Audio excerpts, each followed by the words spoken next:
Hello, everyone. I'm Sergeant Major of the Army, retired Ken Preston, and welcome to this edition of Soldier Today podcast. Today, our podcast will focus on the subject of the Expert Soldier Badge. The concept of the Expert Soldier Badge began in 2015 as part of the United States Army Training and Doctrine Command's NCO 2020 strategy. The Expert Soldier Badge is awarded to soldiers who are neither infantry nor combat medics who demonstrate excellence in the performance of their warrior tasks and battle drills. Testing also includes a 12-mile foot march, land navigation, and the Army physical fitness test. The badge was approved on June 14, 2019, entered service in October of 2019. So in fact, 11 of the first non-commissioned officers to earn the Expert Soldier Badge received their badges from the Chief of Staff of the Army and the Sergeant Major of the Army at the Association United States Army's Eisenhower Luncheon held at the annual meeting in Washington Convention Center on October 15, 2019. So with us today here in our studio to talk about the Expert Soldier Badge is our Sergeant Major of the Army, Michael A. Grinston. SMA, welcome and thank you for being with us here today. Yeah, thank you for having me. And I'm really excited about talking about this topic. I think this is really good for the Army and it's long overdue. And I'm really excited about this. Yes. And SMA, while TRADOC had the lead for the Expert Soldier Badge, the initiative was led by the Center of Initial Military Training. So why is there an initial military training focus on the Expert Soldier Badge? Well, they kind of have the lead for, some of it's basic warrior task and battle drills. So initial military training leads the way on warrior task and battle drills. And we need that to reside somewhere. So if you look at Fort Benning being the proponent for the Expert Infantry Badge. So we needed somebody like that. And I think the Center of Initial Military Training is the right location for that. Okay. And, SMA, you have been part of this development and establishment since you were the First Corps Command Sergeant Major. Can you talk about the pilot test that was done and a little bit about your historical perspective coming into this? We've been looking at a way that we can kind of get back to our individual tasks and drills. And then how do we measure that? So, when you and I were growing up, we had this, the SQT, schools qualification test, and then we went to the STTs, and we only did that for 1 year. And then out popped, it was nothing. Unless you're in your professional military education, there was no other metrics. Yes. It's in 350-1. You're supposed to do your warrior task and battle drills. But where is that recorded and how is that captured? And I know too from past, surveys of soldiers, when we talk about the skills qualification test, that goes way back. There's not many soldiers that remember that, but they want that kind of test. Yeah, they want to be measured and say, I know my job. And we have all these education, professional military education, but in the operational force, how do we get a program that institutes our warrior task and battle drills to make sure we're good at it? And even if you don't make it to the Expert Soldier Badge, at least you're going to do the training that prepares you for all those tasks. And that's important. Yeah. So the Expert Soldier Badge is patterned after the Expert Infantry Badge and the Expert Field Medical Badge. Why? It's expert, the Expert Infantry Badge, Expert Field Medical Badge, Expert Soldier Badge. So they're all badge producing, and it says it defines an expert in these fields.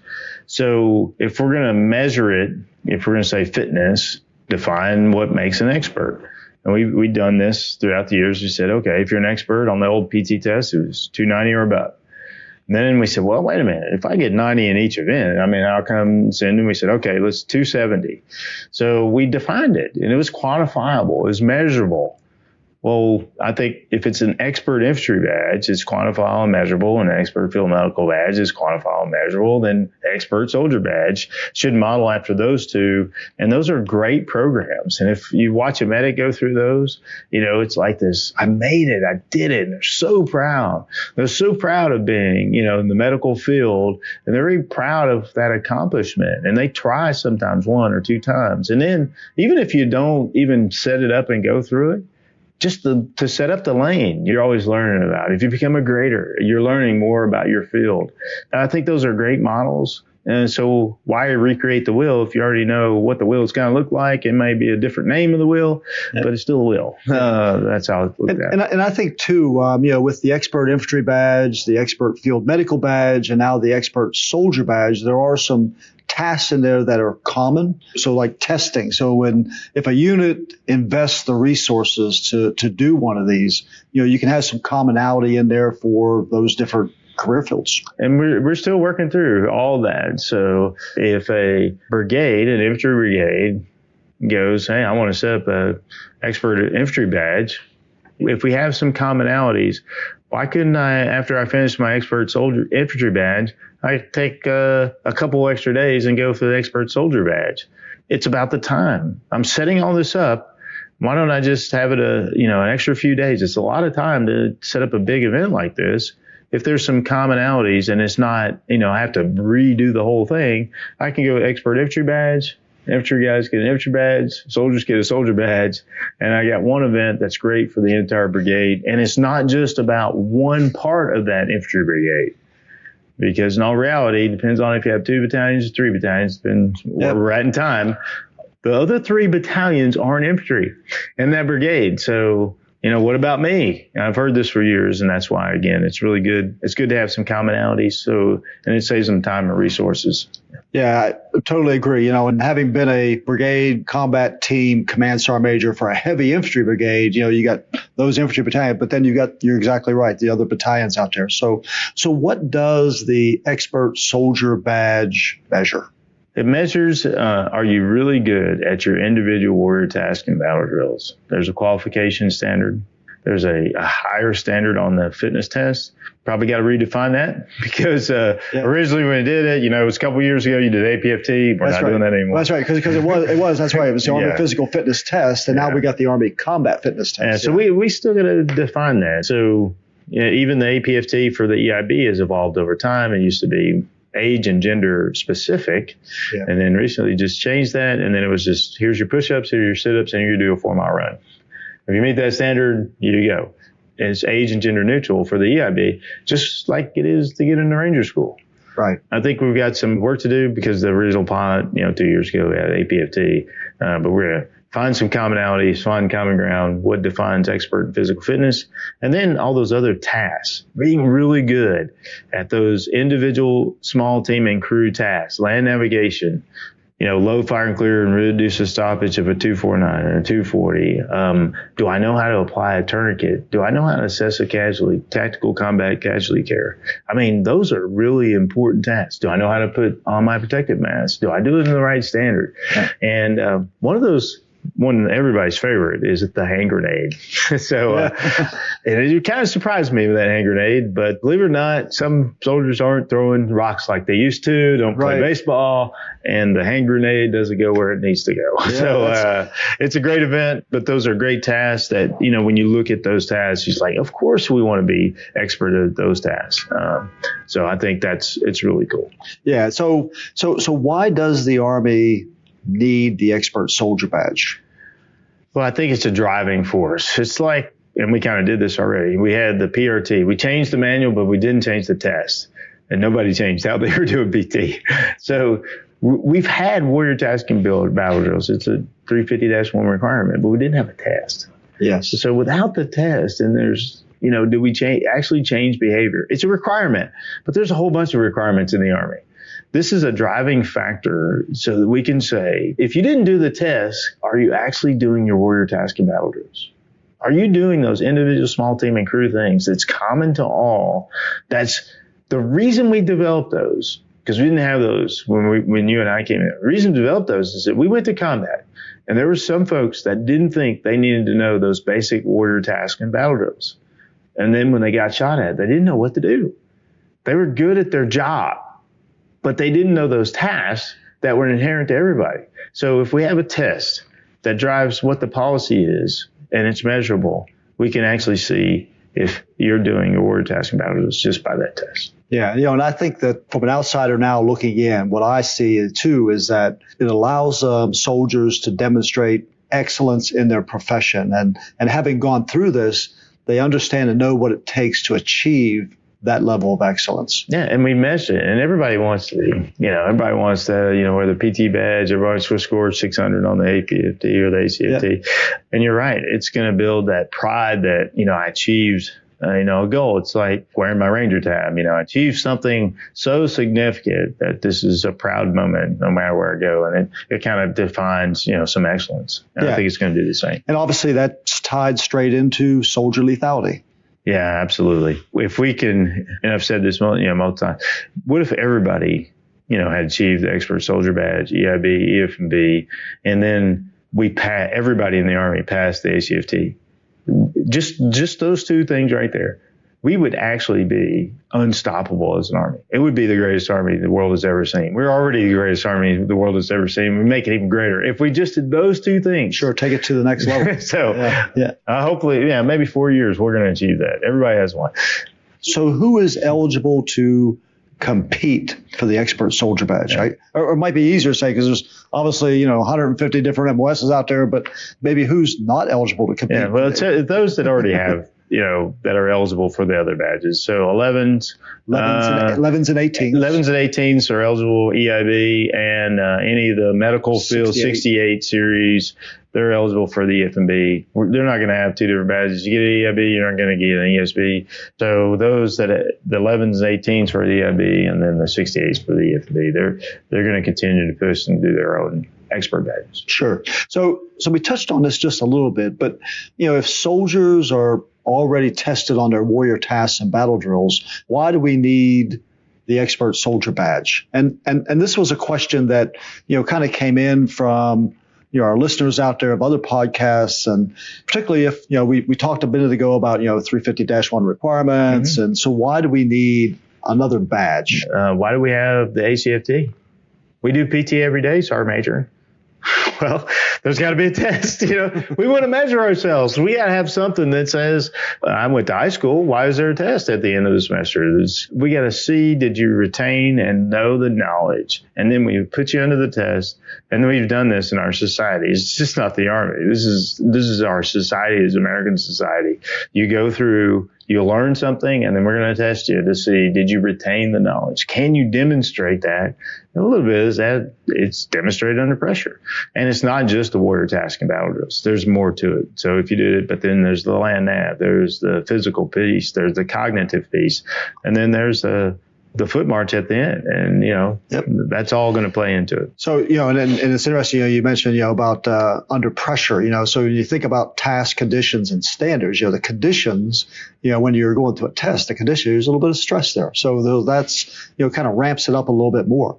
Now are these like all skill level 1 tasks for the expert soldier badge, or? Yeah, predominantly. And the commander can kind of put some task, and there's some flexibility. EIB has the same thing. There's a list of tasks that you can put in, but they're predominantly, we're not going to give you a skill level 4 task because most of those tasks require, collective type things. Yeah. So it's mostly skill level 1. Oh, skill level 1. Okay. So what are some of the specific events for this new badge? And I think I've talked about a whole bunch of them.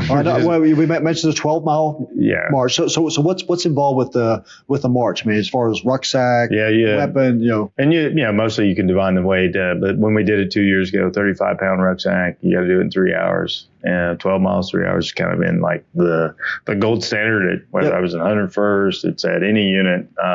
Most of those light units I've always been in 3-hour standard, but the same thing for so 35-pound ruck. Of course your helmet. You got a helmet, your kit, and we've defined what does that look like? Is it going to be body armor, no body armor? EOB, I still remember playing around with it. It was just the weight, and some people added body armor with 35-pound rucks. I said, is that a requirement?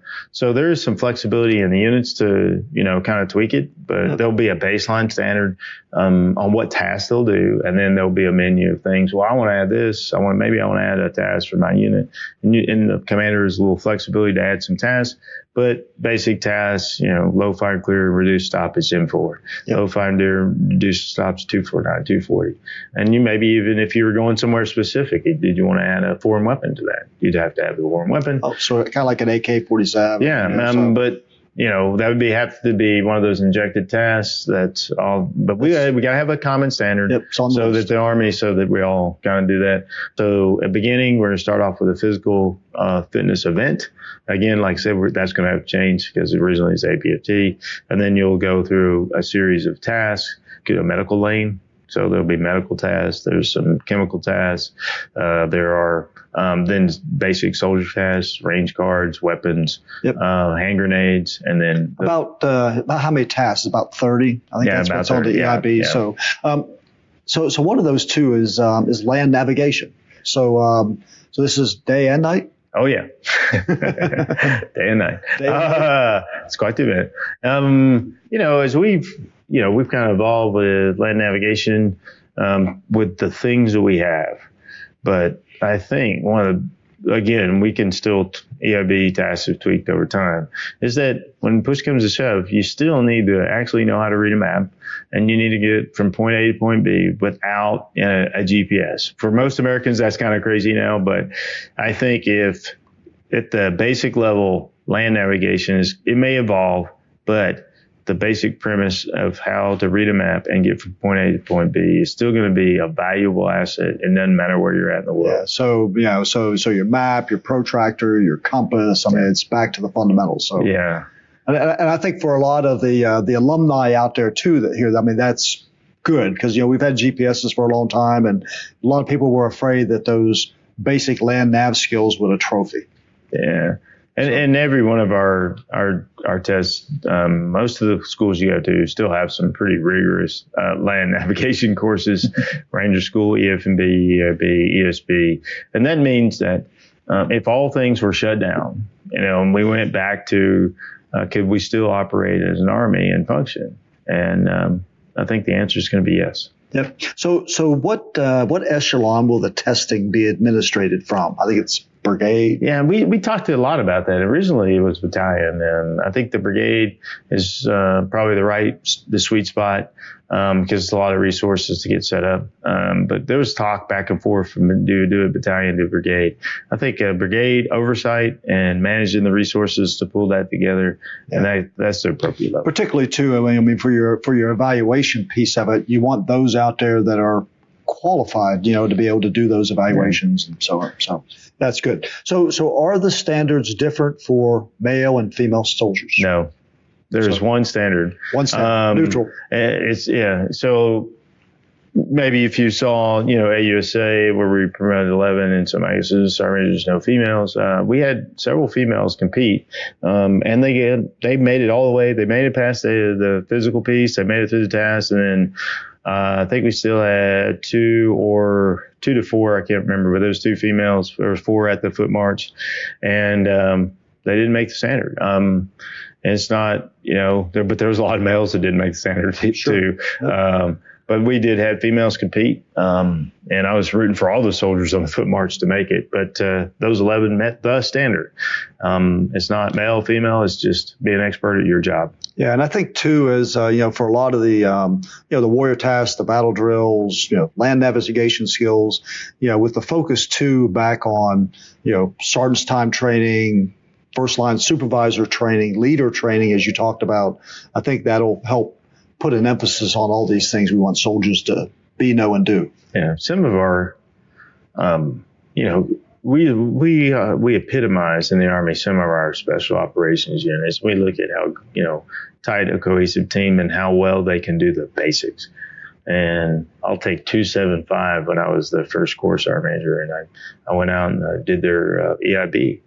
And the Army average around for expert infantry badge for a unit to get the expert infantry rounds, I would say even on the high end, 20%.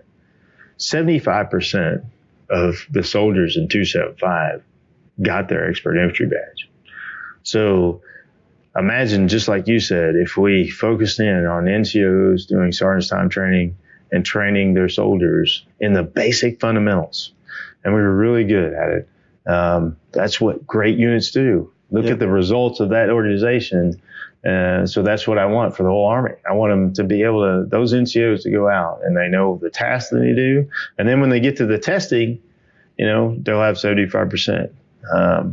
most units don't have a high percentage because, we got a lot of requirements, but we, grounded in the fundamentals. And we think our most elite units, and they're just grounded in the basics. And I think that's what we're trying to achieve with this. Yeah. So the Expert Soldier Badge was delayed. So when will it be? You'll begin doing the administration of the test, for everybody. Yeah, it's here. It's now. Schedule it. Get it on the docket. Put it on the calendar. Do it. It's not my job. I'm not going to put it on your calendar for you, but it's available. CIMT's doing it right now, and Steve Helton had heard me talk about the great things I was doing as a Corps and how I run this, and he said I'm doing it right now. So there's one testing right now. They're going through it right now up in JBLM. They're running Expert Infantry Badge and the Expert Soldier Badge, and then the Center of Initial Military Training. They're running one this week too. So it's ready. It's available. It's happening. Put it on the docket. Yeah. So and I have no doubt that as the Army looks at more of those 11 non-commissioned officers that received the very first Expert Soldier Badge, other soldiers and non-commissioned officers and officers out there are also going to want their Expert Soldier Badge. So, SMA, thank you very much for being with us here today and with all of our soldiers and for leading us by example. Yeah, I really appreciate it. And those 11 soldiers, I'm really proud of them. If you saw them yesterday, I mean, I can tell you, I'm closer to the end than I am the beginning. And I can say, man, when I looked at those soldiers yesterday, the future of the Army is extremely bright. It's because we've got a lot of great soldiers. Yeah, well, I think we're very fortunate to have you as our Sergeant Major of the Army. Thanks very much for being with us. And for all of our listeners out there, have a great listening day, and Army Strong. Army Strong.